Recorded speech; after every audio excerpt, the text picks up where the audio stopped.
It's all over TikTok. Which one? في بيعملوا لايف SMR. حاط ايه SMR تكون حاط هيك Yeah. بعدين بعتوا له اشياء. Do you watch live? I watch live sometimes. ايه بس مش كتير يعني حسب. It's very funny لأنه it pops up هيك randomly and you start بعتوا له اشياء فبعدين بيبعتوا له مسجز وهي بتحكي هيك. بيبعتوا له like gifts. اوكي. That's how they make money off of live on TikTok. اوكي. بيبعتوا له اشياء. لا بس في اللي بيقعدوا بياكلوا وبيخربشوا. فيك. طب مين عنده هالفانتسي يقعد يقعد يسمع شخص عم ياكل كنتاكي مثلا؟ I have no idea ليش هيك في اشياء غريبة هالدنيا كلش. يلا we started the podcast.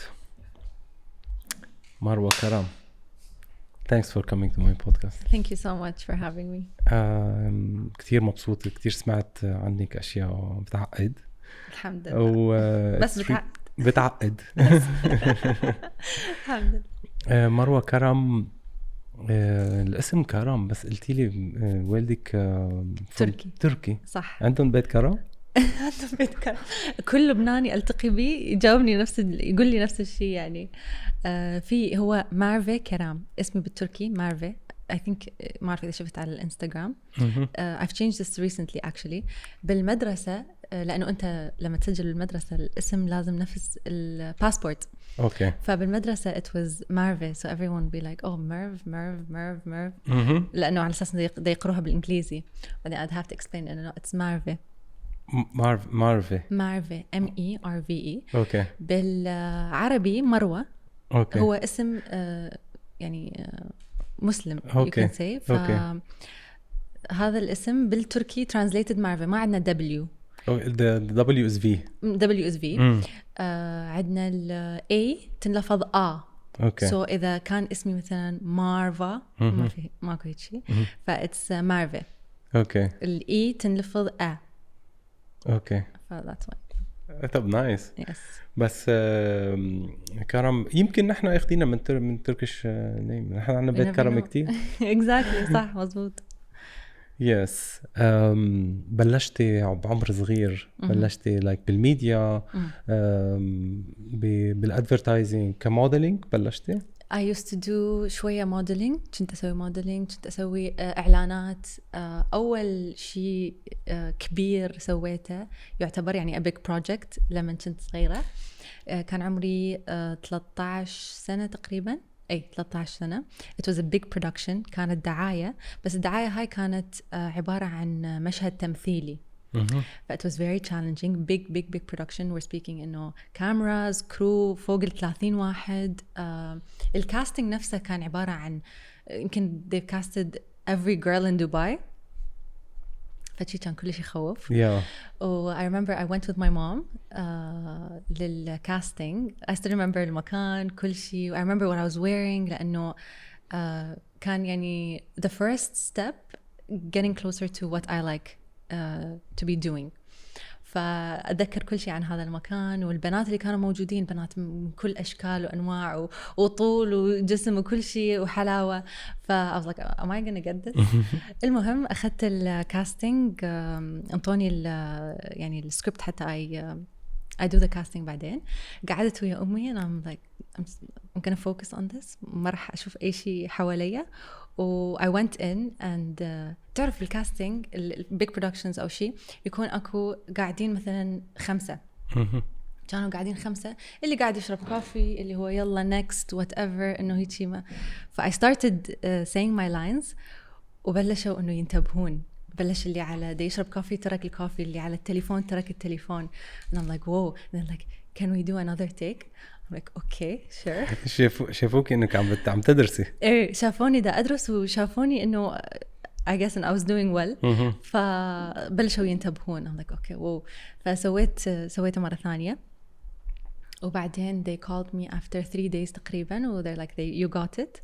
وكان يعني فرحتي لا توصف أبدا. وبعدين رحنا على يوم التصوير, وكان هو عبارة عن مشهد تمثيلي لقصة بنت بالعراق وشنو صار وياها بالعراق. وبعدين وبعدين شلون تطمح يصير يعني مش اعلان it's a part of كامبين حملة تقدر تقول اكثر اعلان I would say لانه طلع على تي في كاعلان يعني هيك دعاية بين مثلا البرنامج والبرنامج طلع على اكثر من شانل و I was like wow. بس قد ايه overwhelming كان هيدا الشيء بالنسبه لك وقد ايه يعني حسيتي انه انت هيدا مجال انا جديد هيدا اللي انا بدي اياه هيدا اللي عطاكي احساس انه مثل شعور واحد وهيدي يعني شغله من حظ الانسان انه يلاقي هو شو بحب من هو صغير. صح very true.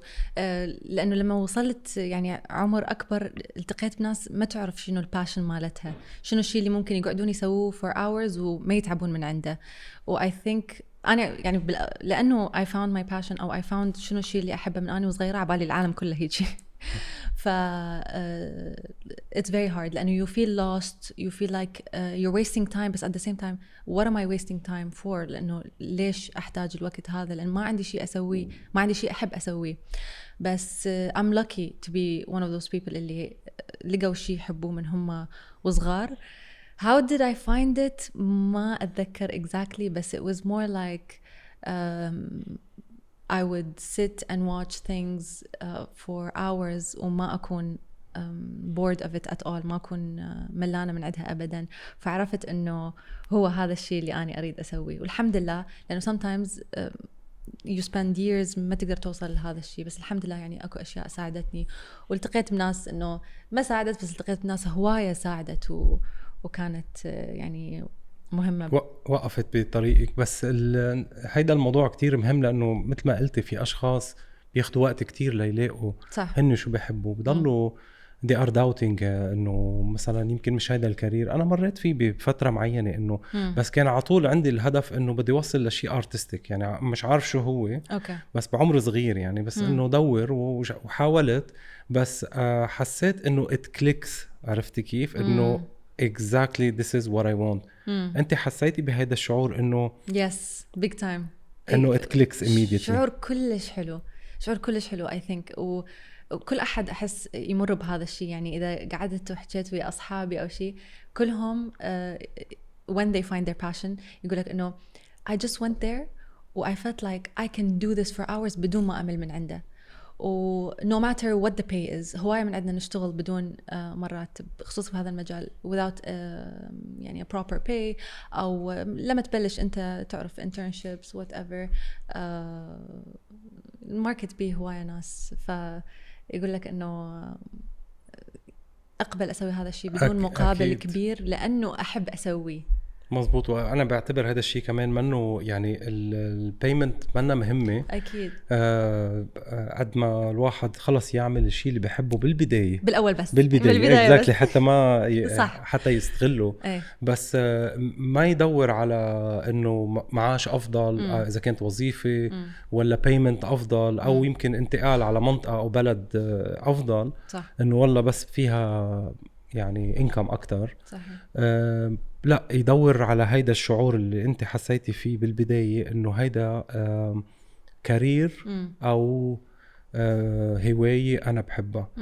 وشو فينا نقدر يعني شو فيك تقولي للبنات او الشباب اللي من جيلك انه قديه السلف اويرنس او واحد يعرف مشاعره ويعرف حاله كيف بيقدر يلاقي؟ لأنه في أشخاص بضل عندهم الداوت صح إنه هن يقولوا طب يمكن لا، أو يمكن ما يلاقوا كمان الدعم من المجتمع أو الأهل أو يمكن الأصحاب يجي يقولوا لا شو بدك بهالشغلة، إنه أنت بدك تطلع بكرة ممثل ولا بدك تطلع لازم يعني فهمتي في يعني مثل عطول تيبيكلي بناخدها من الجنريشن القديم إنه لازم نعمل شيء معين بحياتنا صح.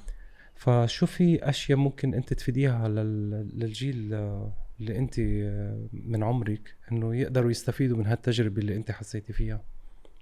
شوف I think إنه شفت هالشي قاعد يصير recently ويا أختي أصغر مني بسنتين بس أختي وأني تربينا بنفس البيت، كلش نشبه بعض بأشياء وأشياء ثانية كلش مختلفين عن بعض. بس بنفس الوقت يعني كان عندي مثلا خلينا نقول يمكن أني I always knew شنو أريد أسوي. هي يمكن اكتشفت هالشي شوية متأخر عني which is very normal. كل واحد هي أصغر منك. هي أصغر مني. I think إنه كل واحد بينا يكتشف هذا الشيء بالوقت المناسب إله. يعني I don't think لازم إنه to rush into things أو to feel إنه يا الله يعني everyone knows what they're doing وكل واحد عنده شغل وكل واحد قاعد عنده income وكل شيء. مو كلنا نفس الشيء. It will come. يعني I think هسه خصوصي بالبلد اللي إحنا عايشين بيها همينة you see the competition. تشوف إيش قد الناس you think إنه everyone has it figured out بس لا مو كل أحد. وبسبب هذا الشيء ممكن نفكر إنه لا خلص يعني I need to figure out what I'm doing. لازم أعرف وين أنا رايح. لازم أعرف وين راح أشتغل. لازم أعرف وين راح أكون بعد 5 سنين ولا 10 سنين. لا مو لازم. مو شرط. و it will come. راح يجي وقت بحياتك راح تكتشف بالصدفة من خلال صديق من خلال experience صارت دراسة كل هالأشياء. بس أهم شيء I think إنه ما نسوي شيء إحنا ما نحبه.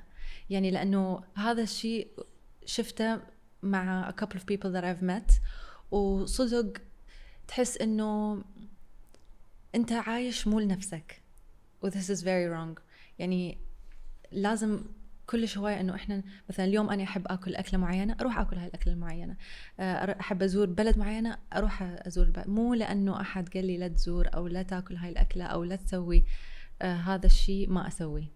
I think this is very important. والشيء المهم الثاني إنه أخذوا وقتكم. Take your time. هي ما إلها وقت أبدا. والأساس فيها إنه واحد يعمل اللي هو بحبه واللي هو عم بحس فيه مش عم ياخد رأي حدا تاني. Exactly. لأنه إجمالا منضيع نحن لما نبلش ناخد آراء. لو إنه واحد ممكن يستفيد من رأي حدا تاني أخبر منه بس بنفس طبعاً. الوقت يعني أكتر شيء بيعطيه الإشارة المضبوطة هو شعوره قد ايه هو بحب هذا الشيء ولا لا. صح. لأنه ما حد no one else ممكن يحس لك هذا الشعور يقول لك okay I think this is what you should هيدا بينفعك أكتر ولا هيدا بالضبط. لا أنت بس رح تعرف بلحظة معينة بحياتك ورح تجي سواء جتي بال50 بال40 بال30 بال20 بال10 سنين رح تجي أكيد. ما إلها عمر أبدا.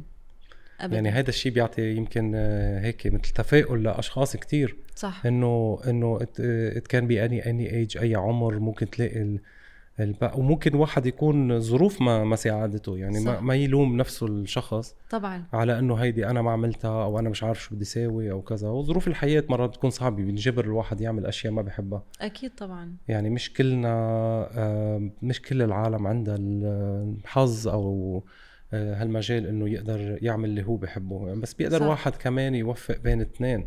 صحيح. وانت مريتي بشغله كتير كتير لفتتني انه كنت عم تجرب توفقي بين دراستك صحيح. وبين شغلك أي. ولما اخذت يمكن كنت بدك التخصص اللي بدك قبل الشغل التخصص اللي بدك تعمليه يمكن امك شوي سبورتيف كانت بالمجال اللي انت حابه تعمليه. بس البابا كان اكتر هيز وورد عليك انه صحيح. انت تروحي بمجال يعني منه سوليد بالمعنى التقليدي للكلمه انه صحيح. مش عم بعمل هندسه او عم بعمل شيء هيك تيبيكلي مثل ما عم نقول. بس انت جربتي تثبتي له العكس صحيح. انك اخذتي سكولرشيب او منحه ودخلتي بالمجال اللي خبريني اكثر شوي. انت عامل كل الريسيرش خلص شنو اخبرك بعد. طيب اشتغلت لما كنت اخر سنه مدرسه. actually applied قبل آخر سنة مدرسة. الموضوع طول كلش هواية ودخلت تريننج بعد ما قبلوني. طبعا هذا هم كان نفس الشيء إنه حلم وأريد أحققه. وبنفس الوقت من أنا وصغيرة أحس هيك يعني I feel like كنت كلش mature. كنت أحس إنه أني أكبر من عمري. فحبيت إنه أشتغل وأعتمد على نفسي و I felt like I can do more. والحد هسه أحس دائما إنه I can do more. عندي وقت أكثر أقدر أسوي أشياء ثانية وأقدر أتعلم أشياء جديدة. anyway فدخلنا بموضوع إنه قدمت على الشغل هذا وبعدين قبلت بيه وكان في تريننج. مع التريننج كان عندي مدرسة. ما راح أكذب عليك وأقول لك إنه it was very very very hard. It was doable إذا أنت تختار إنه بدل ما أقعد على أقعد أسوي gaming من الساعة الفلانية إلى الساعة الفلانية وبعدين أخلي الأشياء الثانية اللي ورايا second priority ممكن. بس صار عندي إنه I prioritize أشياء. دراستي كلش مهمة كانت بالنسبة لي مع إنه كنت حابة إنه أشتغل و I become successful كل هالأشياء. كنت حابة إنه أثبت نفسي بدراستي كلش هواية. وأهلي مو من النوع اللي لازم تدرسين ويقفلون علينا الباب إنه لازم تدرسون أو شيء. لا my mom was very easy on us. أبويا هم نفس الشيء. و I chose to إنه أكون يعني شوية صارمة مع نفسي وأقول إنه لا لازم أدرس. لازم حتى لما بلشت أشتغل صار مثلا التايم مانجمنت مالتي مختلف. لا لازم أدرس من ساعة لازم دائما أدرس إنه قبل بعد المدرسة حتى بعدين لأن عندي شغل بعدين أرد أطلع بالويكند بعدين لازم أشوف مدري منه وأشوف صديقاتي وبعدين أسوي شوبينج. فلا خلص صار عندي سكجول معين أنا ماشية عليه و I'm proud of myself for doing that لأنه مو كل أحد عنده انضباط بالعالم مالتنا. بأي عمر هيدا الشيء 17 18 هيك شيء 17 16 18. سو كنتي بعدك بالمدرسة بعد ما فتي على الجامعة واخذت البروجرام بالام بي سي 3 صح بنفس الوقت وكنتي بصف ال12 اي ثينك او 12 يس وقدرت توفقي بين الاثنين. الحمد لله. قديش علمك هيدا الشيء مثل ما قلتي يعني صار عندك تايم مانجمنت صح ومسؤولية وصرتي البرايورتي أو الأولويات اختلفت عندك. وحتى الأهل لما يشوفون إنه واو بنتي منضبطة وعارفة إنه توفق بين 1 و2 و3 I trust her so I can trust her with this and that وماكو مشكلة I'll be easy on her. ويعني يشوفون إنه خلص تقدر هي تسوي هواي أشياء ممكن مثلا إذا ما شافوا هالشي يخافون عليه بأشياء ثانية. واللي بتعتبري إنه كمان شغلتك او الام بي سي او البرنامج اللي عم تعمليه كمذيعه يعني هو اجى من خبره بلشت فيها من قبل من انت وصغيره؟ غير هاي الخبره لما كان عمري 15 سنه اخذت الحمد لله امي كانت كلش سبورتيف من هالناحيه وعندها شويه معارف بالميديا فطلبت من عندها انه سوري ضربنا المايك فاين طلبت من عندها إنه تعرفني أكثر على هالعالم وأخذ كورس. فأخذت كورس بالإعداد وتقديم البرامج. فكان هذا الكورس مكثف كان بعد ما أتذكر الفترة exactly بس كان تقريبا 4-6 ساعات بعد يعني بعد working hours أو المدرسة وهاي الأشياء. وحتى رحت ويا صديقتي على هذا الكورس وتعلمت منه هواية أشياء. وبعدين على at the end of the course ينطوك إنه مثل casting فيديو أو يعني يصوروا لك كأنه أنت تقدم برنامج و a couple of things مختلفة. سو مثل بورتفوليو صار عندك exactly مثل بورتفوليو. الحمد لله لقيت الدعم والحمد لله إنه سويت هذا الشيء قبل ما أدخل إنه خلص I take a serious job وأقدم على شيء لأنه مو حلو تروح أنت تشتغل مكان وأنت مو عارف what you're doing لا إلك ولا الناس اللي حواليك ولا مو حلو أبدا. أي فالحمد لله إنه بعد I still need وبعدين وراها صار التريننج 6 أشهر تقريبا سوينا تريننج للبروجرام مع يعني مع التيم هناك بالام بي سي و very supportive people الحمد لله. البروجرام قدمت عليه اول شيء وما اخذت الرد اللي بيعجبك اول شيء يعني حسيتي انه ما عملتي هو بالصدفه اجى البروجرام قلتي لي انه ما انقبلتي اول شيء او صح اوكي يس اول شيء رحت على الكاستنج او السكرين تيست سموه بالتي في وكان كلش صعب وبالاول ما قبلوني بس I think شافوا potential فيا. يعني اتذكر التقيت بمدير القناه و يعني بالأول مرة و he was very nice to me وكل شيء بس ما قبلوني بالأول قالوا لي رجعي تعالي مرة ثانية فأنا قلت ما دام I believe in second chances ما دام أكو second chance I'm going to take it وراح أقضي كل وقتي أتفرج على البرامج مالتهم وأحفظ شنو قاعدين يقولون وشنو الأشياء الأساسية اللي لازم أسويها و I'll go to the second casting more prepared من الأول. وأخذت الموافقة الحمد لله. وطول الموضوع كثير طول. بس عن جد برافو مروة، يعني إصرارك أول شيء، تحضيرك من قبل بحياتك إنه كنت عم تاخدي كورسز وكنت عارفة شو اللي بدك إياه وعرفتي شو المشكلة. يمكن من الانترفيو يمكن كانت شوي اللغة شوي بدهم أكتر عربي أو لهجة، وزبطتي هذا الموضوع ورحتي قدمتي مرة تانية. وإصرارك على إنه تستمري عارفة شو اللي بدك إياه بالضبط. هيدا من وين جاي؟ يعني هيدا منه سهل. أي. وخصوصا على تين ايجر انه انا عارف شو بدي واصراري وقادر اوفق بين شغلي وقادر ارضي اهلي بنفس الوقت. طب منين طلعتي كل هالقصص؟ ما اعرف بصراحة من وين اجى، بس اتوقع هو شيء بشخصية كل واحد بينا، وهو شيء واحد يوصل له بعمر معين. مو ضروري يعني أنا يمكن من الصغر، ممكن أكون ناس لا شوية أكبر، بس مهم هالشي كلش هواية. وأتوقع إجاني من أمي نفس الشخصية. أمي من النوع اللي كانت تدرس بدون ما أهلها. هي كانت تقول لنا، ما حد كان تقول لي أهلي ما كانوا يقولوا لي درسي، أنا أدرس لوحدي. أهلي ما كانوا يقولوا لي روحي سوي فلان شغلة، أنا أسويها لوحدي. فأمي عندها نفس الشي بشخصيتها، مع انه انا اشبه بالشكل ابوي اكثر من امي، بس عندي هوايه من شخصيتها. يعني this is mostly من عندها. يعني اوكي، هلا في بارت بدي اقول انه يمكن مثل انه نحن اهلنا هيك او خلقنا هيك، بس في بارت كتير مهم. لانه انت قلتي ما بآمن بالحظ، انا بآمن بالهارد وورك. كمان انه حتى ما نقول انه نزلت الامور على ربانية انه انا خلقت هيك شطورة. لا انت اشتغلتي. صح. ويمكن اي شخص لو انه ما قدر يوصل للهدف اللي بده اياه، او بيعتبر انه يمكن مش الحق على اهلي او الحق علي او انا خلقت هيك، لا it's hard work. you did your best as a person. يعني تذكرت شيء هسه انت بدك تحكي. لما كنت عمر أصغر كنت بمدرسة مختلفة، كان عندي صديقات غير اللي بعدين يعني غيرت مدرسة. فبهذاك الوقت كنا a group of 3 girls هيك شيء. anyway ما كنت أدرس كلش هواية، كنت كسلانة. يعني يتغير الطفل، مو دائما نفس الشيء. قربي الميكروفون بس قربي لعندك حبيبي. اوكي. تقريبا عمر خلينا نقول 11 10 تقريبا هيك شيء، 9 أقل. سبحان الله أكو أشياء هيك تتذكرها ما تنساها. فبهذا العمر كنا كلنا ما ندرس كلش هواية، ما كنا شاطرين أبدا.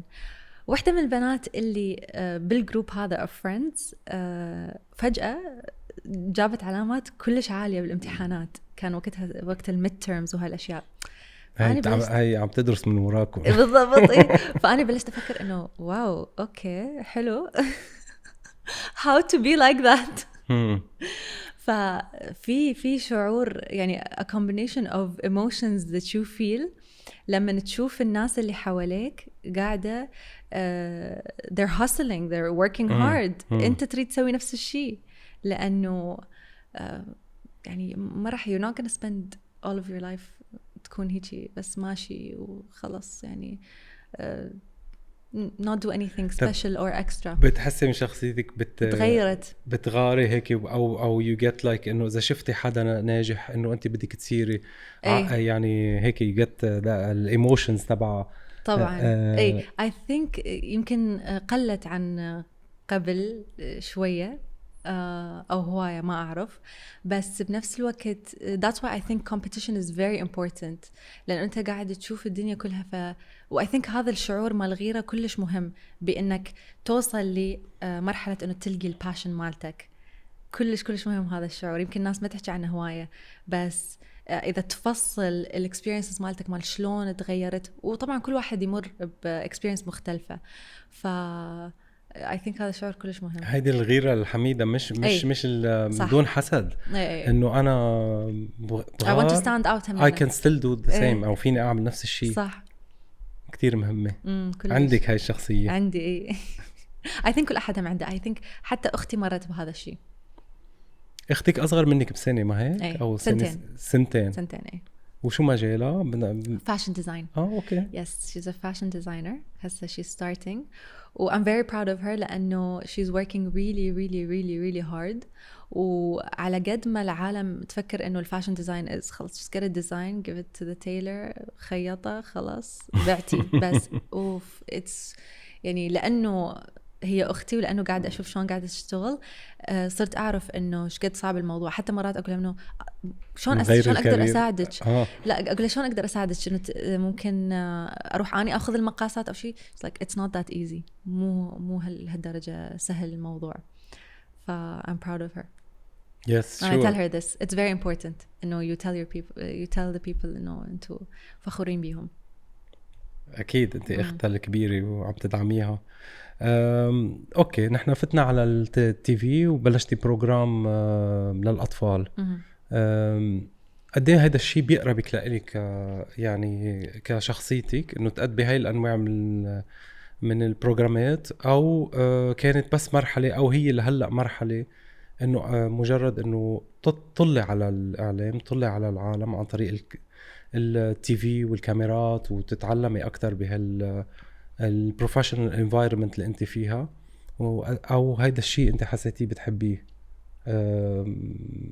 يمكن بالبدايه، وبنحكي هلا يعني نرجع بنحكي بعد صار لك اكثر من كم سنه صار لك بالبروجرام؟ 7 سنين. 7 سنين يعني فتره طويله. سو خبريني اول ما بلشتي شو شعورك، وقد ايه هيدا الكارير بيقربك لإلك؟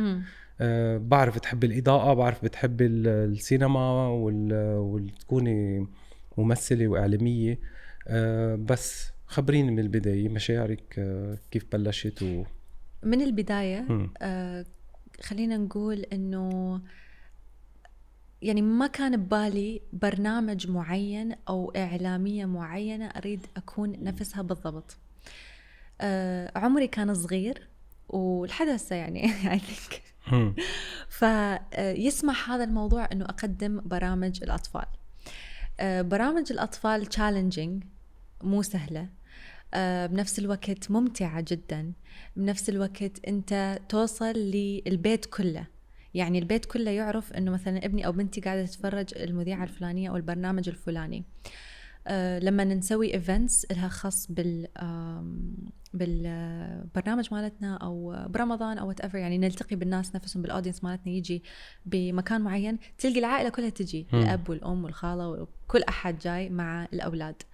الأطفال صعب إنك تضحك عليه، يعني أحس هم أشطر من الأودينس الأكبر بالعمر، لأنه ما تقدر تكذب عليه. صح. لازم تكون حقيقي وياه 100%. الضحكة الفيك يعرفها، إذا مزاجك مو زين اليوم يعرفه، إذا ما حبك ما رح يجاملك. فهذا الشيء كلش حلو، وهذا this is part of the challenge همينة. عمري يسمح لهذا الشيء، وتقريبا بأول بدايتي ما يسمح غير بس هذا الشيء. وبنفس الوقت هواية سلمت أمري لله، يعني إنه إذا لأنه أنت خلص بلشت بالأطفال، يعني you are kind of stuck there for a while. فقلت لنفسي إنه إذا الله وفقني بهذا الشيء معناها ربي رايد إنه أروح بهذا المجال. إذا ما صارت أكيد شيء ثاني رح يصير ورح يجي لما يكون عمري 30 50 40 بعد 5 سنين بعد شهرين رح يجي. فسلمت أمري لله وقلت إنه إذا توفق الموضوع ومشى الموضوع بسهولة معناه خلاص this is where I should go. This is what happened. قلتي على الأطفال إنه فعلا هن بيشوفوا الشخص بده يشوفوه على طبيعته، لأنه ما بيعرفوه عم بيمثل، بيفكروه حقيقي قدامهم، وأنت صدق حقيقي وياهم، أنت حقيقي، بس it's kind of a job, professional job. you have to be yourself. لازم تكوني أنت على طبيعتك. صح. لا توصلي للأشخاص. وهذا الشيء حلو بالنسبة إلي لأنه يناسب شخصيتي. يعني ما أحب إنه أنا أحب التمثيل وكل هالأشياء، بس هذا الشيء مختلف ثاني. اللي يناسب شخصيتي أقول لك إنه يناسب شخصيتي. ليش؟ لأنه ما أحب التصنع كلش هواية.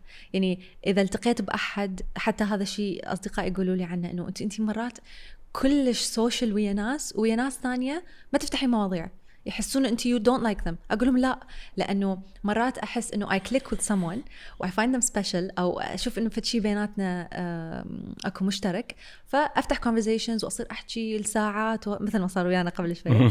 واكو ناس خلص يعني اقعد هيك خلص انه ساكته وماكو شيء وما احكي كلش هوايه. فما احب اتصنع كل شويه، متعب الموضوع انك تتصنع وتجامل وكل هالاشياء. فمناسب لشخصيتي انه it's a professional job و it helps my career وكل هالاشياء، بس بنفس الوقت I'm just being me. to a certain extent I'm just being me. طيب اوكي، هلا انت بعدك بالبرنامج هلا اجتك فرصه كتير حلوه بالتمثيل برمضان، صح؟ برمضان بمسلسل أم بديلة. حافظ، شفتي؟ ايوه والله مسوي ريسيرش فل. والدور اللي كنت فيه دور رائع، دور يمكن بده ممثلة عندها خبرة صح. أكتر صح. وعندها قدرة على التمثيل صحيح. والتعبير، لأنه دور دراما ما خصه باللي قبل أنت الخبرة أبداً. اللي مرقتي فيها أبدا. وصراحة أبدعتي فيه. أنا حضرت مقاطع منه وشفت طريقة تمثيلك قد هي طبيعية وقد هي مقنعة، وبتعطي أكتر من عمرك بكتير بالتمثيل، مع أنه أنت صغيرة 23 years old صحيح. حتى ما كمان فعن جد يعني أول كيف تدربتي على الموضوع؟ حكيني شوي عن اللحظات اللي مريتي فيها بالتمثيل. عشتي فترة 3 أشهر يمكن بلبنان لقدرتي تعملي المسلسل صح. مريتوا بظروف صعبة، كانت وقت كورونا. حكيني من البداية كيف بلش الموضوع، كيف اجت الفرصة أول شيء؟ أوكي، اجت الفرصة من خلال زميلة إلي بالجامعة، تشتغل هي مع شركة الإنتاج اللي أنتجت المسلسل. فشي recommended my name، والتيم تقريبا recommended my name، لأنه أكثر من واحد بيهم يدرسون كانوا وياي بالجامعة. فأول ما سمعت بالخبر يعني التمثيل هو حلم كان عندي، بس بالإمارات بدبي، أو يمكن أنا ما عندي كان الكونكشنز الكفاية حتى أوصل لعمل تمثيلي فرصة بالضبط. فلما اجت الفرصة يعني I could not believe انه صدق اجت الفرصة وقدرت اسوي هذا الشيء، مع انه قبل هذا I was trying كلش هواية، وسويت كاستنج لهواية اشياء برا وبالامارات اونلاين، كل شيء جربت، يعني ما تتخيل الاشياء اللي جربتها. بس و at some point قلت لنفسي انه خلص I'll just stop trying، يعني اذا جتي اذا ما جتي يكون حلم الطفولة اللي راح. فبعدين لما سمعت بالخبر صدق ما صدقت نفسي أبدا، يعني ما صدقت إنه this is something that could actually happen، وكان موضوع صعب ويخوف. فبحيث إنه أخذت هالخبر وخليته بس لنفسي، I just kept it to myself، ما قلت لأي أحد، ما قلت لأي أحد أبدا. بس أول أحد قلت له أختي، لأنه أختي كان لازم تصورني حتى أدز لهم كاستنج فيديوز. أوكي. مضطرة لازم أخبر أحد. وحتى همينة يعني ردت أحد إنه يشوف أوكي يقول لي لا you're overdoing it هنا، لا تسوين هيك. طب ليه ما خبرتي بس قبل ما نكمل؟ ليه ما خبرتي حدا؟ من الخوف ولا خوف not knowing if this is going to work out أو لا، وما أريد اوكي لانه this is something I've been waiting for a very long time، فobviously انا راح اكون دا افكر بيه طول الوقت، وما اريد انه اخبر بعد الناس فيصير الموضوع هذا الوحيد اللي قاعدين نحكي عنه طول الوقت لما اشوفه واذا زبط او ما زبط exactly. وبعدين I keep overthinking about it، وبعدين ما يصير، ولما ما يصير ازعل. اوكي. فما خبرت اي احد ابدا، و قدمت يعني دزيت الكاستنج فيديوز وكل هالاشياء. بعدين بعثوا لك سكريبت او شيء تقريبا؟ بعثوا لي سكريبت 3 مشاهد من المسلسل نفسه like واو. فسويتهم وكنت كلش خايفه طبعا. طب خبريني كيف سويتيهم؟ كيف يعني السكريبت موجود بس ما في مخرج، ما في اختك هلا هي الدي او بي، هي الدي او بي والمخرج وكل شيء exactly. كله كيف يعني كيف أديت الدور؟ مين اللي علمك؟ شو اللي اخذتي مثلا كان في فكرة من حدا أو مثلا من ممثلة من شيء؟ كان في أكثر من ستيب للموضوع. at some point في أحد يشتغل وياي بالMBC طلبت منه مساعدة. هو درس he did a master's I believe بالacting ويدرس acting. I was like this is the perfect opportunity I need to ask him. يعني وأنا من نوع شوية أستحي يعني ما أعرف أطلب كلش بسرعة بس I knew him وقلت له إنه 1 2 3 وهذا و he was very nice very supportive وكل انطاني من وقته يعني وانطاني شوية tips على الموضوع حتى قبل ما أصور الكاستينج فيديو. I wanted to take this as seriously as I can و I wanted to أستغل أي شيء أقدر أسويه حتى I take this opportunity. فساعدني هذا الشخص كلش هواية. وبعدين ثاني يوم صورت الفيديو ويا أختي لما صورت الفيديوز ويا أختي دزيتهم و I let them know إنه أنا ما عندي أي training بالacting بس طلبت إنه هاي الساعة أو ساعتين اللي قعدتها مع you can say acting coach وبس ها هي. فإنه I need support بهذا الموضوع حتى ما يطلع إنه أحد ما يعرف يمثل قاعد يسوي دور كلش صعب لأن الدور مو سهل أبدا. يعني خبرتيهم إنه it's your first try طبعا إنه شيء هم عارفين already هذا الشيء. أي فبعد ما وين وصلنا؟ بعد ما خبرتهم إنه أني this is my first time و I need support من هاي الناحية. قالوا لي إنه رح يكون في acting coach كل هالأشياء إذا تم الموضوع ومش الموضوع. بعدين مش الموضوع و I could not believe it. بعد قالوا لك إنه قابلتي؟ إيه انقبلت.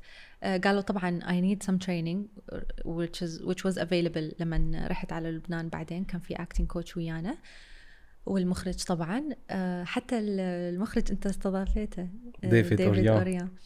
اول ما التقى بي يعني صار مواقف فاني وكنت انا كلش خايفه انه قلت لازم انه I have to have a call ويا المخرج اساله عن مثلا يعني references او اشياء لازم اسويها ما اعرف يعني كلش خايفه اريد بس انه I want to do well in this. this was the first call. وبعدين لما التقى بي بعدين قالوا يعني حلو ديفيد انه هيز يونغ كمان هيز يعني الجنريشن تبعكم قريب من بعضه فقادر يتفهم صح. بس كمان هن انه يعطوا فرصه لحدا مبلش جديد شغله حلوه. بس قبل ما نروح لهونيك بشو استعنتي غير بالكوتش اللي من دبي او صديق لإلك بالزميل لإلك؟ حضرتي شيء مثلا؟ يس لأنه الموضوع اللي كان المسلسل حوله كان كلش سبيسيفيك مش إنه قصة حب وخلاص أو إنه خيانة. أعطوك الشخصية هن قالوا لك الشخصية هيك بتكون؟ انطوني السينوبسيس يعني تقريبا الفكرة العامة عن القصة وليش في قصة أصلاً وشنو المشكلة وشنو بدنا نحاول نعالج إحنا. فعرفت إنه الدور مش سهل مش هين أبداً. فسويت ريسيرش عن الموضوع الأساسي اللي هو تعاني منه زينة الكاركتر اللي أنا لعبته اللي هو إنه هي ما تقدر تنجب أطفال وحاولت كل الأشياء وما قدرت. فإجا موضوع الأم البديلة أو زوجها تقترح موضوع أم البديلة أو نوعا ما تفرض موضوع أم البديلة ونجيب ثانية تحمل الطفل لمدة 9 أشهر وبعدين وراها خلص المفروض الطفل يصير مالتنا يعني وشكرا يعطيك العافية. المهم تصير مشاكل بهذه الأحداث حول هذا الموضوع وبين هذا الموضوع. وسويت ريسيرش عن هذا الموضوع لأنه أنا مو متزوجة وما عندي أطفال وموضوع كلش جديد علي يعني ممكن أشياء ثانية ممكن تكون أسهل علي من ما إنه نأدي هذا الدور. فسويت ريسيرش عن الأم البديلة شلون الموضوع يشتغل. حتى حاولت إنه أسمع قصص نساء ما قدروا ينجبون وحاولت أسمع قصص نساء اتخذوا موضوع أو يعني they considered موضوع الأم البديلة وشلون صار هذا الشيء. طبعا قليل جدا which was very nice إنه إحنا قاعدين نحكي عن شيء مو هواي ناس تعرف عنه، ف very challenging. وحسيت أقرب شيء إلي أو أكثر شيء حبيته بالريسيرش بروسس هو إنه أسمع قصص الناس، لأنه تشوف هيجي مشاعر مكبوتة بس you feel for them. وبعدين لما طلع المسلسل همينة هواي ناس كانت تقول أني مريت بنفس الشيء هذا، و قد تعاطفت وياك بالسين المعين هذا، أو صار وياي نفس الموقف هذا، وكلش أثر بي، كلش أثر بهواية ناس. ف I was more than happy لما طلع العمل. بعدين يعني عشت الدور من قبل ما حتى تاخدي الموافقة على الفيلم، لأنه I'm يعني very excited. عملتي ريسيرش وعشت الدور وأديت المشهد. وشو قالوا لك تحت يعني أول ما وصلون الكاستنج؟ دغري أوكي؟ مو دغري أوكي، قالوا إنه it's good you need some work، بس بقي تكنيكال خلص exactly. إنه لقوا شيء لقوا فيه شيء عندك قادرة تأديه. وشيء مهم ثاني هو لما قعدت مع زميلي حتى ينطيني يساعدني شوية، قال لي if you don't get this، لأنه شافها كلش أنا excited كنت، قال لي if you don't get this لا تزعلين، لأنه بالدومين مالتنا sometimes they're looking for something very specific in you اللي هو it's not about شلون تقدرين تمثلين كلش زين أو مو كلش زين، محتاجين وحدة غير شيء، يمكن بشرتها هيك ولا طولها هيك ولا عمرها مختلف. exactly. فقال لي لا تزعلين if you don't get this. also another reason ليش أنا خليت الموضوع إلي وما خبرت العالم كله، وبعدين خبرت العالم. no you did amazing. نزلنا على لبنان كان وقتها في كورونا ولا بعد ما بلشت؟ كان وقتها في كورونا، وكان في أماكن ما نقدر نصور بيها بسهولة، كان في لوك داون حتى ما يعني أتذكر كانت الأماكن تسكر، بعدين تسكر بكير يعني، وبعدين مرينا بفترة إنه ما تفتح أبدا الأماكن، يعني سوبر ماركتس والأشياء ما في أكسس. فكان not easy. كان من شهر 12 2020 إلى شهر 3 2021. يعني اللي يعرف بلبنان هاي الفترة يعرف شنو صار. قد ايه الجو لحسيتي انه شيء شايفتيه يمكن التلفزيون عطاكي نتفة كمان شوي صغيرة خبرة وكاميرات وإضاءة وتعامل مع مخرج، ولا لقيتي في شيء مختلف بالسينما؟ انت عم تحكي عن يمكن تمثيل مختلف شوي عن برامج التلفزيون. قد ايه حسيتي شفتي اشياء مثلا يمكن هلا عم تتعاملي مع كاست، مع ممثلين، مع زملاء، قد ايه كان هيدا الشيء جديد عليكي كجو؟ كلش جديد، بس مو كلش جديد بنفس الوقت، لأنه أنا درست فيلم ميكينج. فبالجامعة التخصص مالتي كان ديجيتال برودكشن اند ستوري تيلينج. كنا نشتغل على أفلام، يعني سوينا ميوزك فيديو، سوينا شورت فيلمز، سوينا دوكيومنتري، سوينا الكابستون آخر بروجكت الكبير اللي هو همينا شورت فيلم. وكان في شوية acting لأنه أنت بالصف. إحنا mainly كنا نصور هاي الأفلام، شلون نصورها، شلون ننتجها، شلون نسوي هاي الأشياء، الediting، كل هالأشياء mainly هو هذا الفوكس. بس بنفس الوقت كنا ناخذ أشياء صغيرة عن شلون نمثل همينا، وعدنا شوية experience بيه، لأنه أنت إحنا two different groups، لازم أنا أمثل لك وأنت تمثل لي حتى نخلص projects مالتنا. أوكي. ولا واحد بيعلق بالضبط. فيعني كنت أعرف هواية أساسيات من قبل من الجامعة، وساعدني هذا الشيء. وطبعا يعني أنت تسوي مسلسل كلش مختلف. إحنا سوينا بالجامعة أتذكر مسلسل صغير لبلاتفورمز، يعني اللي هو أبو 7 دقائق ماكسيموم.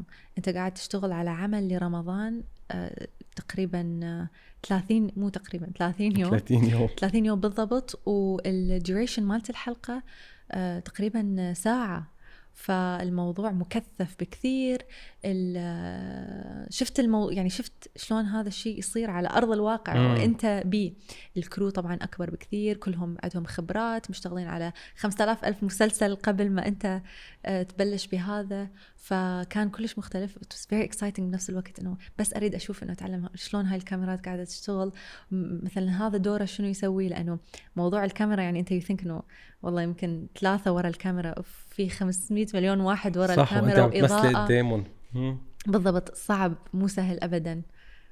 وبنفس الوقت المسلسلات مثل يعني اللي بيعرف انه بالتمثيل بيعرف انه عم بيمثل مشهد ممكن يكون بالحلقة رقم 16 مثلا، وانت هلا عم يعني I'm glad you brought this up، لأنه الناس يمكن ما تعرف هذا الشيء. يعني انت تبلش المسلسل احنا بلشنا اول بارت اول يوم تصوير، ثاني يوم تصوير هي اخر حلقة مثلا. لا احنا بالنص بالضبط.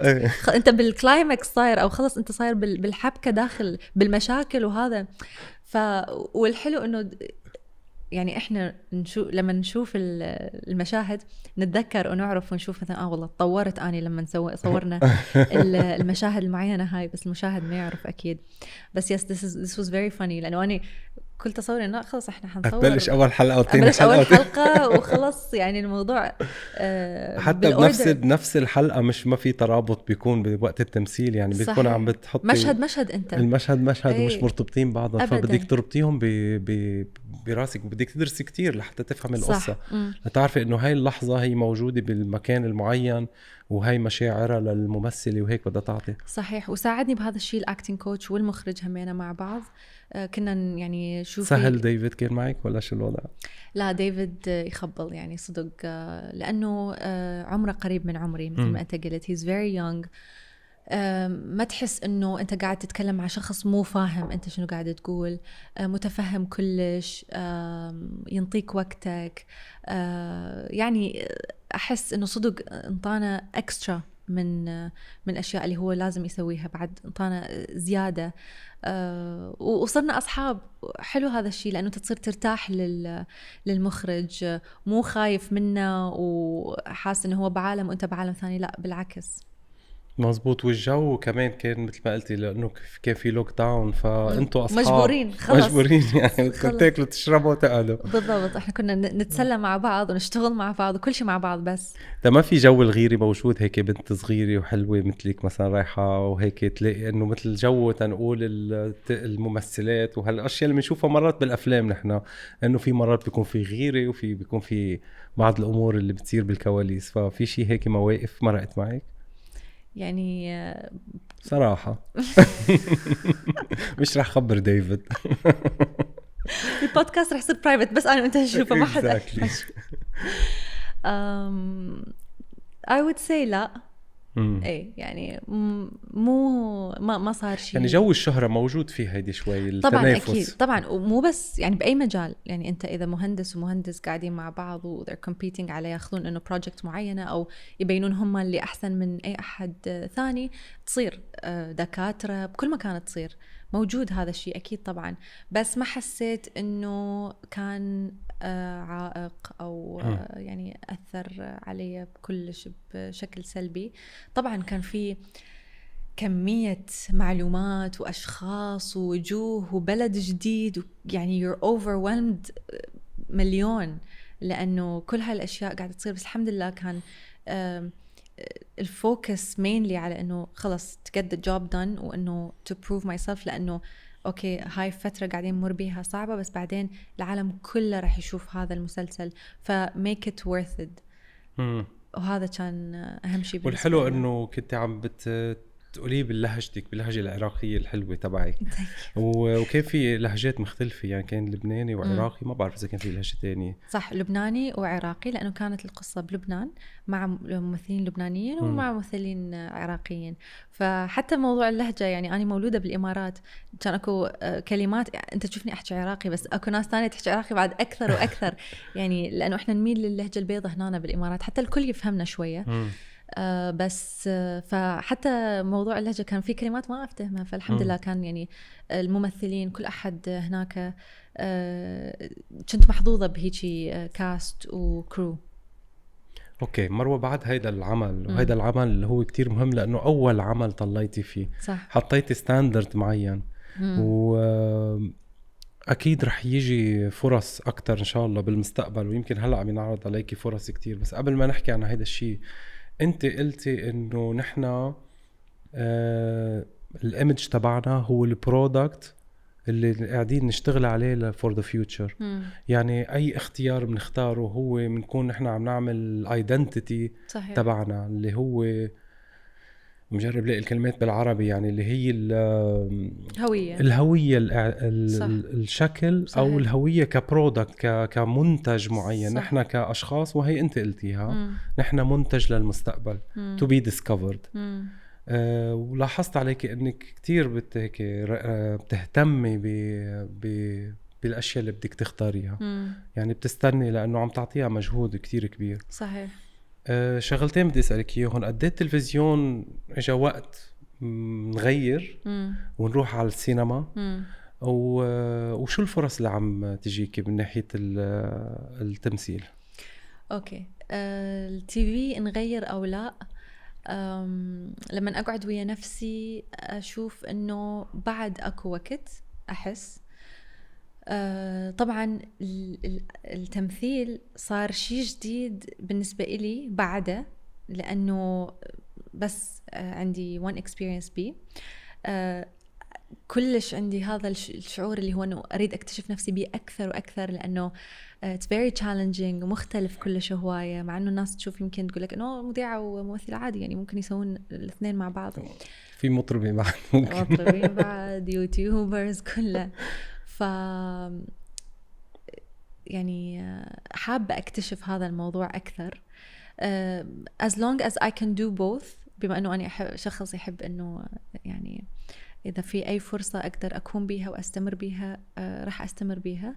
و as long as أنه ما دي يأثر هذا الشيء على، يعني مو واحد دا ياخذ من واحد، أو مو واحد قاعد يأثر سلبا على الثاني. أنت you can multitask، يعني من أنت وصغيرة بلشت تعملي أولويات بحياتك. صح. بس بتلاقي إنه أنت عم تعملي حساب شيء تاني غير اللي أنت حاببتيه. يعني بمعنى يمكن حساب إنه استقرار أكتر، أو ما بدي أخذ الريسك بتسرع بأنه روح على مجال مثل أكتر فريلانس أو بده وقته أكتر. صحيح. هل هيدا الشيء عم بتلاقيه؟ هذا واحد من الأشياء، لأنه بعدني ما أعرف ب100%. يعني this is a challenge يواجهوها الناس اللي وياي همينة بنفس المجال، ودائما نحكي عن هذا الموضوع، لأنه إحنا يعني مجال التمثيل صدق هواية أصعب. مثل ما قلت أنت، يعني تقريبا تشتغل فريلانس أو تشتغل على بروجكت وبعدين ممكن توقف، ممكن يصير شيء معين وما تقدر تاخذ أعمال ثانية. فبما أنه أحس نفسي بعد 7 سنين بالتلفزيون وبالتقديم البرامج، صرت تقريبا I know what I'm doing، أنه أنا عارفة شنو دا يصير، عندي روتين معين، عندي ناس معين أشتغل وياها، مبسوطين مني، مبسوطة منهم، الأمور ماشية تمام. تقدر تقول شوية مثل الكومفورت زون مالتي. وأنا حسيت بهيدا الشيء شوي صغيري، بس يعني أنا نصيحتي لإلك، أنت موهوبة، وأنت لو عملتي عمل واحد بس بينتي عن موهبة وعن شخصية قلت لك بتعطي أكتر من عمرك، لأنه بالتمثيل كنت ممثلة عن جد. اللي ما بيعرف إنه هيدا أول دور لإلك كتير بتفاجأ. take the risk, don't worry.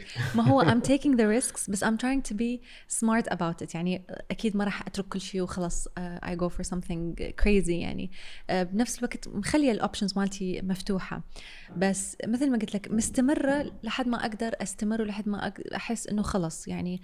وبنفس الوقت أؤمن كثير بإنه شلون الدنيا راح تمشي. يعني ما دام الدنيا ماشية بهاي الطريقة وقادرة إنه أسوي شيء برا وأرجع أكمل، أوكي تمام. قادرة أخذ opportunities ثانية وأرجع أكمل، ممتاز بالنسبة إلي هذا الشيء. لأنه إحنا تقريبا يعني هذا الشيء قاعدة أجرب به بعدني، مو إنه خلاص أنا عارفة المجال وعارفة شلون يصير المواضيع هاي ومنو أكلم منو يكلمني. عندي مثلا هواية أشياء ممكن أسويها إذا I quit my job أو whatever. مزبوط. وتحب البزنس انت، وكمان هلا تعلقك بالانستغرام كتير قوي. ويمكن هذا كارير مو بحد ذاته، حتى صار الانستغرام. يعني هذا الشيء هم بلشته من وقت الجامعة، لما بلشت التي في كان عندي انستغرام وكل شيء، وصرت أسمع من ناس حواليا إنه ليش ما تبلشين يعني to grow your Instagram تسوين content كل هالأشياء، مع إنه I'm not focused on it وأنا مقصرة كلش هواية بي to be honest. بس بنفس الوقت at least I started يعني ولو إنه صار لي فترة وأحس إنه أقدر أسوي أكثر، بس at least I started و it's more of إنه أنا مبسوطة فيه يعني دا أتونس أنا ودا أسوي. أي وين بتلاقي حالك بالإنستغرام بأي كونتنت بتعملي؟ يعني كمان في أشياء عملتيها، عملتي ميك اب بيج لإلك، في أشياء بالبيوتي، بس وين بتلاقي الكونتنت اللي بتعمليه؟ يعني هل إنه بتعملي أشياء فيها أدوار، فيها تمثيل، فيها يمكن مشاركة مع الأشخاص بحياتيات أو بشيء من خبرتك؟ I think أسوي كل شيء اللي أقدر أسويه. مثلا يعني أعتبر الإنستغرام مثل كأنه أصدقائي وقاعدين إحنا we're entertaining each other. هيجي أحس إنه مثلا فيديو تمثيلي على التيك توك كنت أسوي هذول الأشياء قبل، أشياء أشاركها عن حياتي، سفر، أشياء ما يقدرون الناس يشوفوها على التلفزيون أو على الأدوار التمثيلية يشوفوها على الإنستغرام حتى ويكونكت أكثر. ومثلا مرات يسألوني عن الجامعة، شو رأيك أنه ندخل إعلام أو ندخل أشياء متخصص تاني. هواي ناس تحب تسأل عن شلون بلشتي بالإعلام، هواي ناس تحب تسأل عن نصائح يعني مثلا شلون تهتمي بنفسك، مكياج، كل هالاشياء. فاحس انه يشوفون شخصيه على التلفزيون لانه انت محدود، وعلى الانستغرام يشوفون الاشياء الثانيه اللي انت حابه ترويها بدون اي حدود تقريبا الى حد ما. والحلو انه بتلاقي في كثير ممثلين يمكن ما قدروا يكونوا على الانستغرام وشهرتهم بس موجوده على التلفزيون. بتكون شهرة مقبولة أكيد، بس يمكن في نوع معين من الأشخاص أو أودينس معين مش موجود. يعني في كتار من الأشخاص أصلا ما بيحضروا تلفزيون، يعني ممكن يكون فأنت عم تاخد اثنين سوا. يعني في أجيال خصوصا الجيل الجديد يعني مزبوط متعلق أكتر بالتيك توك وبالإنستغرام. هذا عم تلقطيهم من ميلتين أنت. أيوة. ما خليهم يروحون أبدا، ماكو هروب. وكنا بدي احكي قبل شويه عن انا وانت عن الانفلونس، فشقد الموضوع هذا it influences people. الانستغرام شقد حقيقي انت تحس نفسك لما تكون على البلاتفورمز هذول versus لما تكون انت على التلفزيون تكون قريب. مزبوط. مثل ما قلتي انت، الاطفال بيجوا ما فيك تمثلي قدامهم. نوعيه الكونتنت اللي عم تنحط على الانستغرام او تيك توك كتير طبيعية. مشان هيك بتلاقي العالم انه هيدا الموضوع سخيف بس عم بيجيب فيوز او عم هيدا هو اكتشلي نحنا هيك. نحنا يعني بطبيعتنا الاشياء اللي منمثلها اسمها تمثيل يعني، والاشياء اللي ما منمثلها هاي طبيعتنا. فبتلاقي انه صار في شيفت بالكونتنت او حتى بمجال الاعلانات، انه ناحية هيدي الكونتنت اللي هي شوي طبيعية واللي عم بيمثلها أشخاص مثلك انفلونسرز وعم بيكون عندهم اودينس أو جمهور متعلق فيهم، عم بعيش حياتهم اليومية. قديل بتلاقي فيوتشر. هلا عندي سؤال لإليك على موضوع التمثيل. إذا مثلا إجاكي دور بعد 20 سنة، طبعا إجاكي أدوار كتير، بس بعد 20 سنة إجاكي دور على الميتافيرس، فصار في انه كل العالم على العالم الافتراضي وانت اجاكي دور بس بدك تختاري الافاتار تبعك اللي يمثلك. شو الشخصية اللي بتختاريها انت كافاتار؟ حلو السؤال. شخصية اختارها يكون الافاتار مالتي. صعب السؤال صراحة. قادرة تغيري تختاري اللي بدك اياه؟ اختار اكثر شخصية مختلفة، لأنه I love to be هيجي to stand out وأكون I'm challenging myself. فأول شيء كفكرة I would go for it كلش 100%. أختار شيء مختلف كلش حتى نشوف ردة فعل الناس، حتى ما نكون إحنا نسوي نفس الشيء دايما ونكون نكرر نفسنا. أنت كنت البنت القوية بس الحزينة بالمسلسل قد ايه هذا الشيء في يعني انت بيني بتضحكي ومهضومه، بس قد ايه عندك جواتك هالقوه، او ما بعرف اذا كانت نكد بوقتك. كانت كلش مختلفة عن شخصيتي. يعني اللي يشوفني دائما، اللي يعرفني يعني، يقول لي انه كلش مختلف الموضوع عن شخصيتك. و it's very challenging again. I love انه to take something that's very challenging ودراما. يعني انت ما تقدر. تحب الدراما؟ احب الدراما اكيد، لانه تحكي عن قصص صارت ويا أحد نعرفه أكيد أو ويانا، فأنت تنقل هاي القصة والناس تتأثر بيها ويوصلهم الإحساس مالتك، فمختلفة جدا. أثر عليك الدور؟ خليكي عايشة فيه لفترة معينة ولا دغري طلعتي منه؟ أثر علي يعني، وهذا الشيء يقولون الناس اللي حواليا، أهلي وأصدقائي. أول ما رجعت قالوا إنه شوية يعني مأثر. هلا أول شيء كبراني 3 أشهر كنتي. 3 أشهر من البكي والقهر. طب نقيلي أفاتار، ما قلتي لي أفاتار بشخصية هيك خرافية، ويمكن تكوني ما بعرف دراجون، يمكن تكوني شو الشخصية اللي بتلاقيها أنت الفانتسي عندك؟ إذا قالوا لك هلأ البلاتفورم صار كل العالم بدها تمثل على هذا العالم الافتراضي، شو الشخصية اللي بتاخديها؟ ما عم تأذي حدا، أنت فيك تعمل تنقي الشخصية اللي بدك إياها. I think I wouldn't go very very extreme. ممكن فشي يشبه شخصيتي، وبنفس الوقت ممكن أكو أشياء هيك غريبة تنضاف للشخصية. ممكن تكون شخصية قوية. أحب الأفلام أو المسلسلات اللي تسلط الضوء على السوبر وومن، إنه المرأة اللي تقدر تسوي هواي أشياء بوقت واحد. ما أعرف بعد يعني. سوبر وومن is amazing. سوبر منيحة هاي. تلاقي حالك سوبر وومن أو هذا الشيء اللي أنت بدك تسعيه، عندك القوة وبتحسي أنت you're challenging yourself very well from a young age. I think أمي سوبر وومن، وأتمنى أنه أصير مثلها بيوم من الأيام، أكون سوبر وومن مثلها. أحاول I try my best. I think أكو هواية نساء بحياتنا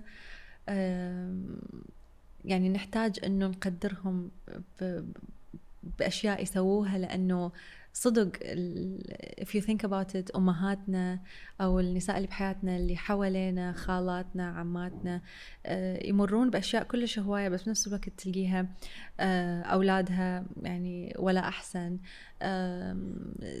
تسوي هواية أشياء وتحاول أنه تدير كل هذول الناس اللي حواليها وكل ماشي صح، وبنفس الوقت هي يعني منتبهة لنفسها وللشغل مالتها ومناسية نفسها. فمهم هالشي.